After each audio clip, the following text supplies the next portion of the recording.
Hello everyone. ಬಹುಪದೋಕ್ತಿಗಳು ಪಾಠದ ಮೊದಲನೇ ಪ್ರಶ್ನೆಯನ್ನು ನೋಡೋಣ.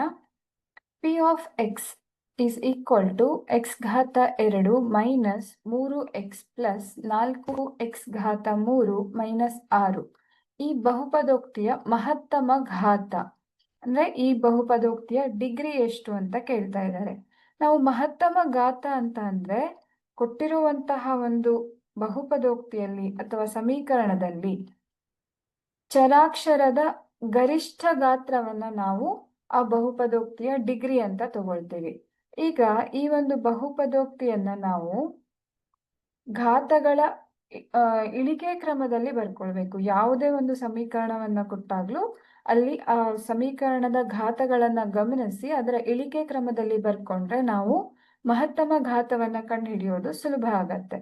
ಸೊ ಇದರ ಇಳಿಕೆ ಕ್ರಮವನ್ನ ಬರ್ಕೊಂಡ್ರೆ ಮಹತ್ತಮ ಘಾತ ಇರುವಂತದ್ದು ಅತಿ ಹೆಚ್ಚು ಗರಿಷ್ಠ ಘಾತವನ್ನ ಹೊಂದಿರುವಂತಹದ್ದು 4x ಘಾತ 3. ಸೊ ಇದನ್ನ ಮೊದಲಿಗೆ ಬರ್ಕೊಂಡು ನಂತರ x ಘಾತ 2 ಇರೋದು ಅಂದ್ರೆ x ಘಾತ 2 ಇಲ್ಲಿ ಬೇರೆ ಯಾವುದೇ ಘಾತ 3 ಇರುವಂತಹ ಪದ ಇಲ್ಲ, ಹಾಗಾಗಿ x ಘಾತ 2 ಮೈನಸ್ 3x ಮೈನಸ್ 6. ಈ ಒಂದು ಸಮೀಕರಣವನ್ನ ಈ ರೀತಿಯಾಗಿ ಬರ್ಕೊಂಡ ನಂತರ ನಾವು ಸಮೀಕರಣದ ಗರಿಷ್ಠ ಘಾತ ಎಷ್ಟಿದೆ ಅನ್ನೋದನ್ನ ನೋಡಿ ಅದನ್ನ ನಾವು ಡಿಗ್ರಿ ಅಂತ ಕರಿತೀವಿ.